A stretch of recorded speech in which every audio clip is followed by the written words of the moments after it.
បងដឹងថាបងមិនល្អគ្រប់គ្រាន់មិនសង្ហាមិនមានអ្វីអស្ចារ្យមានតែបេះដូងមួយដែលស្មោះស្រឡាញ់អូនអស់ពីវិញ្ញាណបងខំធ្វើគ្រប់យ៉ាងសង្ឃឹមឲ្យអូនបានសប្បាយចិត្តតែចុងក្រោយអ្វីដែលបងទទួលគឺការបាត់បង់អូនទៅឲ្យគេបើគេអាចធ្វើឲ្យអូនញញឹមបានច្រើនជាងបងធ្លាប់ធ្វើ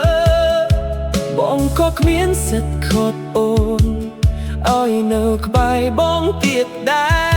រទោះបែបអូនបងឈឺខ្លាំងប៉ុណ្ណាក៏បងមិនចង់ឃើញអូនយំ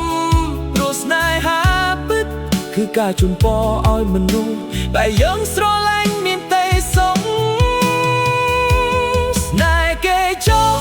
បងមិនល្អបងមិនខ្វាត់អូនទៀតទេបើគេជាមនុស្សដែលអូនជ្រើសបងសូមដើរចេញដោយស្នាមញញឹម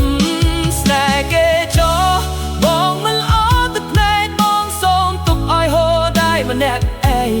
សូមឲ្យអូនមានសុភមង្គលទោះគ្មានបងនៅ